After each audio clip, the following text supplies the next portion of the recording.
السلام عليكم ورحمة الله وبركاته. بالنسبة للمستوى الثالث إعدادي لمينيتي أدابتاتيف. Alors هذا الطفل سيتعرض لجرح على مستوى الجلد كما سنلاحظ. للتذكير فقط la peau et les muqueuses constituent des barrières naturelles qui empêchent l'envahissement des microbes dans notre milieu, du milieu intérieur de notre corps. فعلا الجلد والأغشية المخاطية لكل من المسالك الهضمية، المسالك التنفسية، المسالك البولية وكذلك المسالك التناسلية تمنع تسرب الجراثيم للوسط الداخلي للجسم. Mais dans ce cas-là, on constate بما أن هناك جرح على مستوى الجلد، إذن تمكنت البكتيريات من التسرب للوسط الداخلي للجسم، حيث تجد الظروف الملائمة للتكاثر، وهي درجة الحرارة 37 درجة سلسيوس بالإضافة إلى مواد اقتياتية. Effectivement, on assiste à une multiplication des bactéries. Cette multiplication va entraîner une réaction inflammatoire. Cette réaction inflammatoire se manifeste par une sortie d'une quantité de plasma, comme vous le constatez, effectivement. Voilà, mais aussi cette vasodilatation des capillaires sanguins au niveau de la zone infectée va aussi permettre la sortie d'un certain nombre de leucocytes. خروج عدد من الكريات البيضاء مفصصة النواة بفضل ظاهرة الانسلال. ظاهرة الانسلال باللغة الفرنسية نقول diapédèse. فعلا هذه الكريات البيضاء تنسل بين الخلايا المكونة لجدار الشعيرات الدموية. فعلا ces leucocytes vont se diriger, sont attirés plutôt par les bactéries, par les antigènes, par un chimiotactisme. Voilà, effectivement. Donc, au contact de ces bactéries, on va assister à un phénomène qu'on appelle la phagocytose. باللغة العربية نقول البلعمة. فعلا هذه الكريات البيضاء تقوم بابتلاع وهضم هذه البكتيريات للقضاء عليها. Effectivement, ils vont éliminer les antigènes, ces bactéries. Voilà. C'est pour cela on les appelle des phagocytes. إذن الكريات البيضاء ces leucocytes-là, on les appelle des phagocytes puisque ce sont elles, ce sont les cellules qui vont effectuer la phagocytose. Dans ce cas-là, on a assisté à l'élimination des antigènes. إذن في عدد من الحالات عندما نصاب بتعفن جرثومي انفكسيون ميكروبيان بعد بضعة أيام يشفى الجرح. لكن في حالات أخرى, dans le cas où ces phagocytes n'ont pas pu éliminer les antigènes, dans ce cas-là, on va assister à l'évolution de la maladie avec bien sûr مع ظهور أعراض متعددة للمرض حسب نوع المرض وحسب بطبيعة الحال نوع مولد المضاد. Des exemples كالزاز, le tétanos, la tuberculose. Je continue. La question qui se pose, ما هو رد فعل الجسم في حالة بطبيعة الحال لم تتمكن البلعميات les phagocytes من القضاء على مولدات المضاد. Donc, quelle est la réaction de l'organisme dans le cas où les phagocytes n'ont pas pu éliminer, bien sûr, les antigènes. Pour cela, on va لهذا بطبيعة كي نبين ذلك بطبيعة الحال كي نجيب على ذلك التساؤل سنقوم بالأبحاث التالية. Donc, البحث الأول, mettre en évidence la réaction immunitaire. نبدأ بتحليل ميبيان. هذا الميبيان كما تلاحظون معي المحور العمودي يمثل الكمية. نتكلم عن كمية مولدات المضاد لزانتيجين الجراثيم، كمية مضادات الأجسام سنشير إليها بعد لحظات، الكمية بوحدات اصطلاحية des unités arbitraires. Alors que l'axe vertical constitue, l'axe horizontal plutôt, je m'excuse, représente le temps en بالأيام، الزمن بالأيام. Voilà, commençons. Donc, تسرب وليدات المضاد, c'est le temps zéro.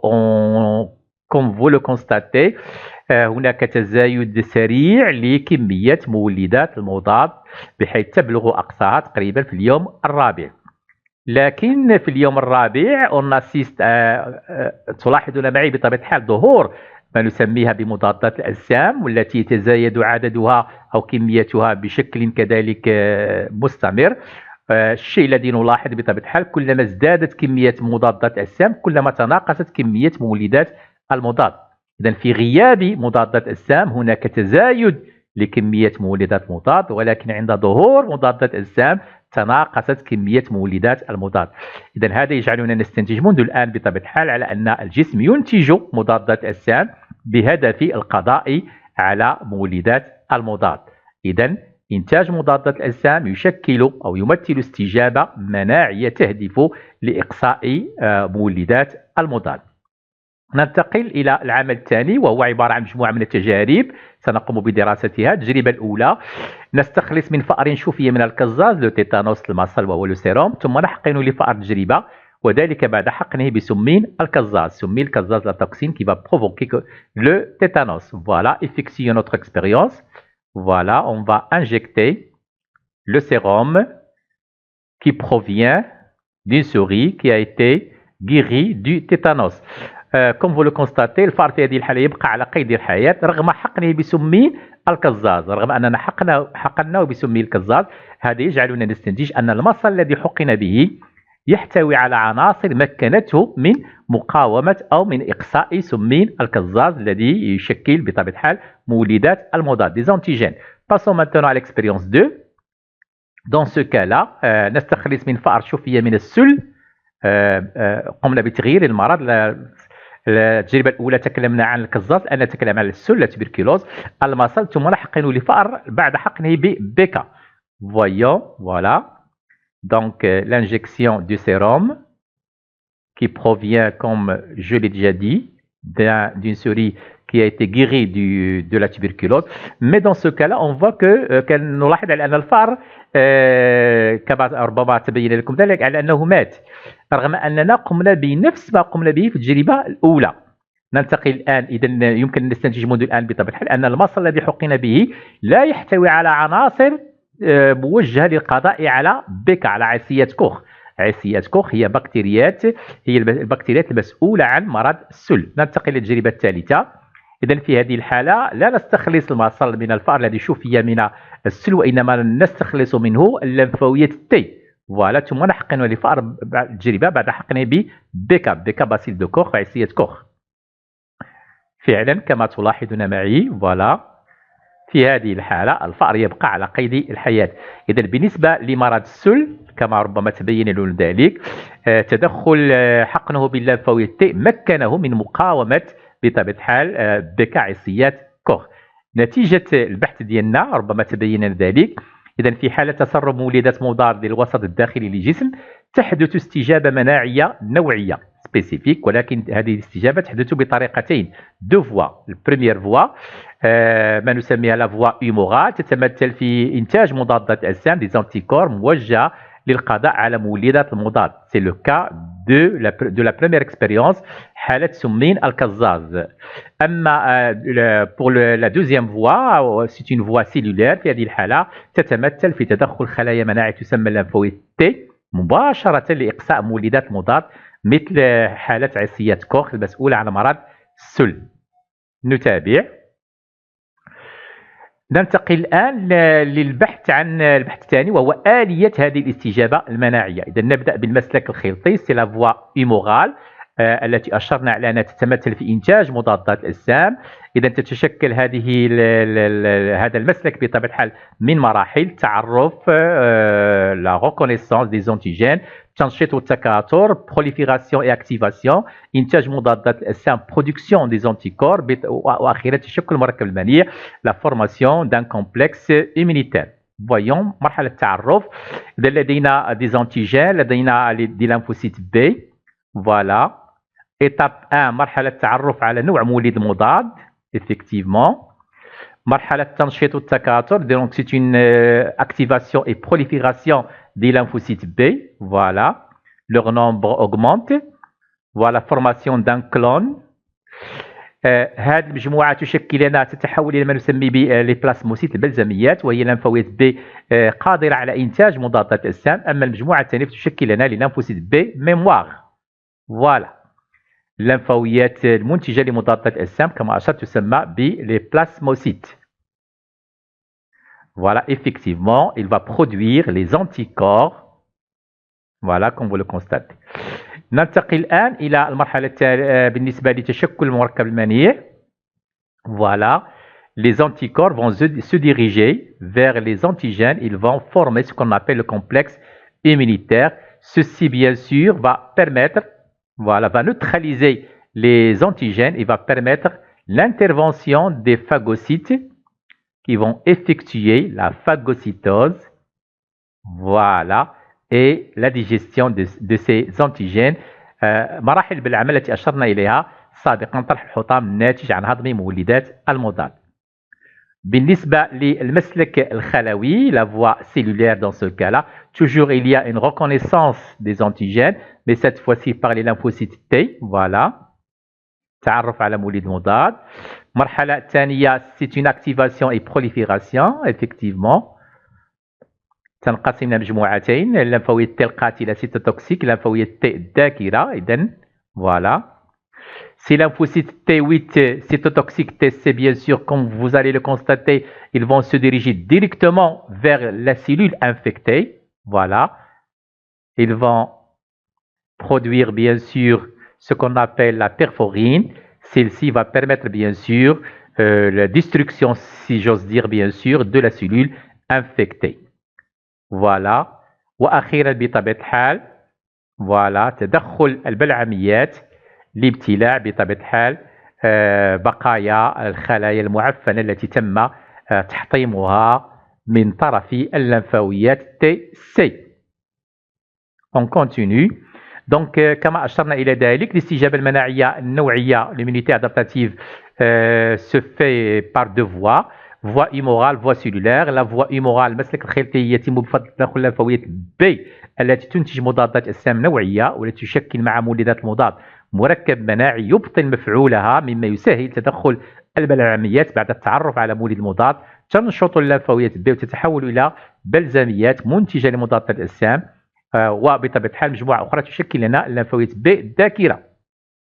أما المسلك الخلوي فيتم بفضل تدخل الليمفاويات T8 مباشرة, TC بلوتو, مباشرة للقضاء على مولدات مضاد. فبعد التعرف على مولد مضاد تنشط هذه الليمفاويات T وتتكاثر, تتحول إلى الليمفاويات TC القاتلة, بينما مجموعة أخرى تشكل لنا الليمفاويات T الذاكرة. الليمفاويات TC القاتلة تهاجم الخلايا المعفنة وكذلك الخلايا السرطانية لتقوم بتدميرها. نتابع. البحث الثالث سوف نحاول أن نبين خاصيات هذه الاستجابة المناعية. الخاصية الأولى سوف نبين بالتجربة الأولى.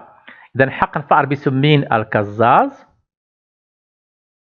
إذا موت الفأر, هذا الفأر غير ممنع ضد سمين الكزاز. التجربة الثانية, حقن الفأر بدوفال الكزاز وهو عبارة عن سمين فاقد سيتين توكسين بيان سور فاقد لقدرته الممرضة سون بوفوار باثوجين. فوالا, يبقى الفأر على قيد الحياة. التجربة الثالثة, je m'excuse, voilà. يبقى إذا رغم حقنه كما ربما تبين لكم ذلك, رغم حقنه بسم الكزاز يبقى الفأر على قيد الحياة. هذا يدل على أنه بطبيعة الحال عندما قمنا بحقنه بدفال الكزاز اكتسب مناعة ضد سمين الكزاز. إذا هذه الاستجابة المناعية استجابة مناعية مكتسبة يكتسبها الجسم عند أول اتصال له بمولد المضاد. التجربة الخاصية الثانية بلوتو. إذا المرحلة الأولى حق الفأر بدفال الكزاز, فعلا حق الفأر بدفال الكزاز كما أشرنا يبقى الفأر على قيد الحياة. المرحلة الثانية حقنه في هذه الحالة بسمين الدفتيريا. فوالا, نلاحظ أن الفأر تعرض للموت. إذا رغم أنه حقن بالدفان, ولكن الدفان الذي حقن به وهو دفان الكزاز وليس دفان الدفتيريا. إذا المناعة التي اكتسبها كانت موجهة ضد سمين الكزاز وليست ضد سمين الدفتيريا. وبالتالي الخاصية التي تم الكشف عنها في هذه الحالة وهو أن هذه الاستجابة المناعية استجابة مناعية نوعية, أي موجهة ضد نوع محدد من مولدات المضاد. إذا الخاصية الأولى أن هذه الاستجابة المناعية مكتسبة يكتسبها الجسم إثر أول اتصال له بمولد المضاد. الحالة التي حالة الفأر الذي قمنا بحقنه بدفال الكزاز ثم حقناه بسم الكزاز. الحالة الخاصية الثانية أنها نوعية موجهة ضد نوع محدد من مولدات المضاد. كما ربما تبين لديك الفأر رغم أننا حقناه بدوفان، ولكن دوفان الكزاز وليس دوفان الدفتيريا، ولكن عندما حقناه بسمين الدفتيريا تعرض للموت. إذا استنتاجنا من ذلك بطبيعة الحال يتبين لنا أن هذه الاستجابة المناعية ربما أشرت إلى ذلك التميز بخاصيتين. أولا أنها نوعية موجهة ضد نوع محدد من مولدات المضاد. ثانيا أنها مكتسبة أي يكتسبها الجسم إثر أول اتصال له بمولد المضاد. ثالثا أنها بطيئة أي تتطلب مدة زمنية بعد تسرب مولدات مضاد داخل الجسم. التعاون بين الخلايا المناعية. البحث الرابع: يتم التعاون بين الخلايا المناعية حسب المراحل التالية: التحسيس. فعلا كما تلاحظون معي بطبيعة الحال لدينا مولدات مضاد حرة في الدم، لدينا خلية عارضة لمحدد المستضد ما نسميها بالسي بي ا سي لي بريزونتاتريس دو لانتيجين. فوالا.